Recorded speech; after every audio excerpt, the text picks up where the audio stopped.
Hi everybody. I cannot believe the semester is almost over, but it is. You've done an amazing job so far at keeping up with all the work. This is very fast-paced in 5 weeks, but we're now near the end. And so what I have on the screen right now is a review of what's due in Unit 3, and then we're going to look at Unit 4. So in Unit 3, as you can see, on Sunday you have an optional progress report, and it explains how to do it if you open that document. The only purpose of doing this is to get final feedback before you submit your final project. If you submit them on the 23rd, I will grade them on the 24th. Not grade them with a grade, but I'll give you feedback on the 24th so that you have some time to make sure you have fixed anything that needs to be fixed. Again, this is optional. It's not required. And then also on the 23rd, your reflection for Unit 3 is due. So let's look at Unit 4.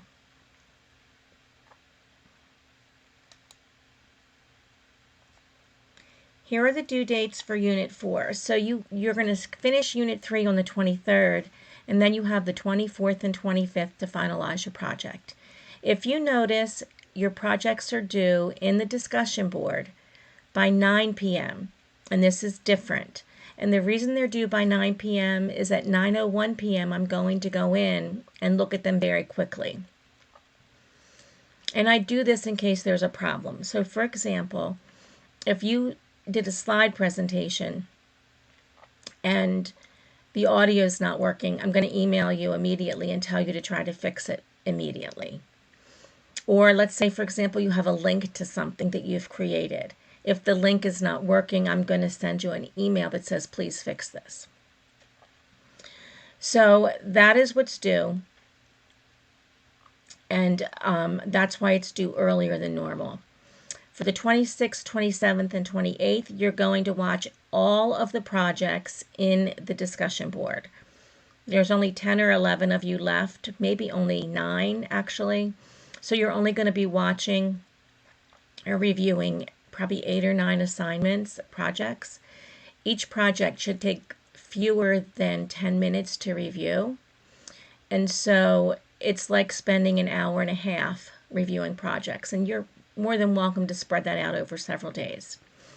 As you're watching them, though, I want to remind you that you're scoring them. And we'll look at those scoring pieces in a second. On the 28th, you're going to do post 2, like every discussion board we've had, and you're going to ask questions of at least 4 people. And the directions and guidelines are in the discussion board. Then on the 29th, no later than the 29th, you're going to submit your self and peer scores, and you do not submit them in the discussion board. There's an area to submit them so that they're private. You will get a copy of what all the feedback people gave you on your project without anybody's names attached. I just copy and paste the feedback into a document for you. By the 30th of June, you're going to do post 3, and you've never had a post 3 in discussion boards. This is different, but you're going to answer at least 2 people who asked you questions.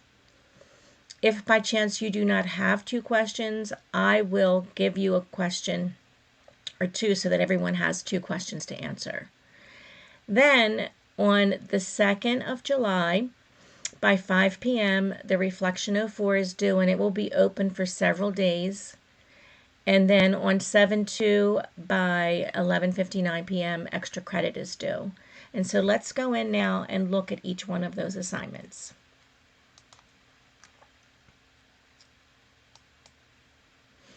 So this tells you about presenting, what your presentations are and where they go. And I want to take a second to review what you're going to actually put into the discussion board.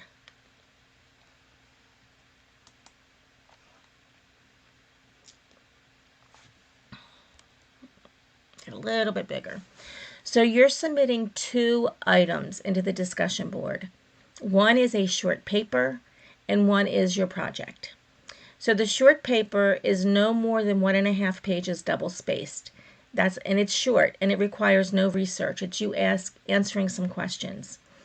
So in the introduction, which is probably only one paragraph long, you're going to tell all of us who you are addressing. So is this project for healthcare workers? Is it for teens? Is it for college students? You're going to tell us who the project is addressing. And that's important because when we look at your projects, it's important for people to understand who the audience is for your project so that they understand why it does what it does. Then you're going to explain why you made the choices you did in the items at the bottom highlighted in green. Again, that could probably be 1 or 2 sentences. The next part of this is supporting information, and this is giving us some background and context on why you chose what you chose. And the questions are there, probably 1 sentence, maybe 2 for each question, so it's not very long. Again, this is to help your peers understand the context in which you chose this project. Then, as a reminder, you're posting this into the discussion board, which means everyone in the class can see it, not just me. So whatever you post, make sure it's something you're okay with all of your peers reading. And I tell you that because sometimes people choose a topic because they've had some experience in their own lives with it. So if you don't want to share that personal information about your own life, you can simply say that you've known someone who had this health issue. And that is still true, but it keeps the amount of information you're willing to share. So you do have that option if you want. And then this is where you put your reference list. And your reference list is here. You're going to put that reference list in there. You've been submitting some references all semester. And so you should be able to use all of that information from your assignments to help you do the best you can on the reference list. The next item, the second item that you submit, is your actual item, your actual artifact, your actual project.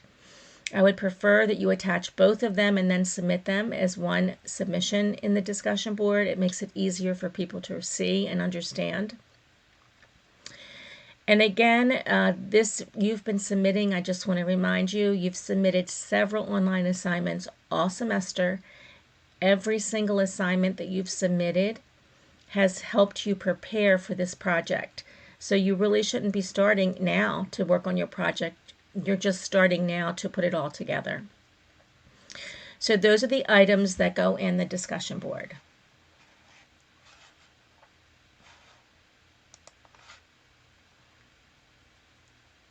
So we did that.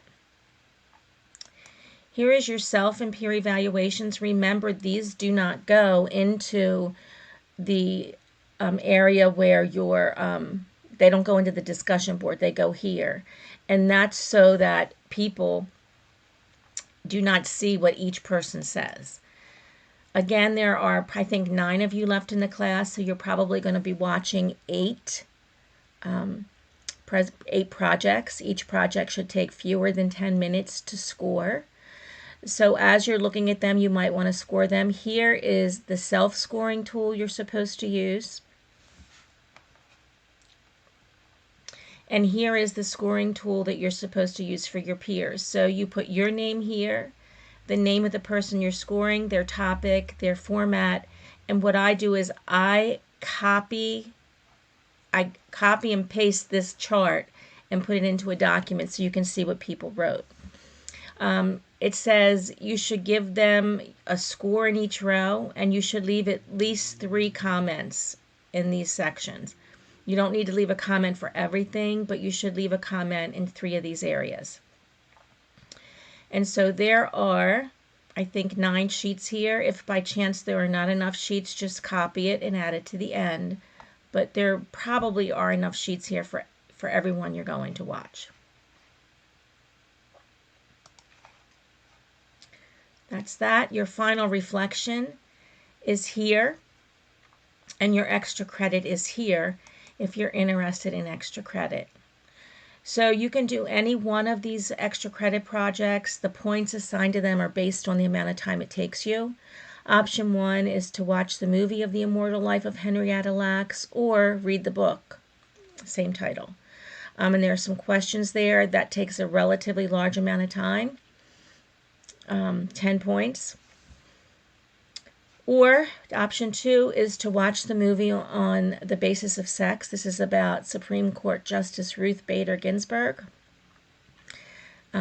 I've watched it recently. It's very interesting because it actually shows you what it was like in that time period of when she began her career.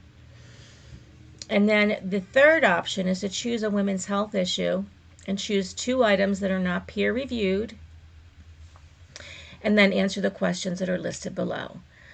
If you were to submit peer-reviewed items, you'll get a 0 on this assignment. And that is because you have been reading peer-reviewed items all semester. And I'm interested in you now looking at what's out there for the general public and then making some commentary on it based on class.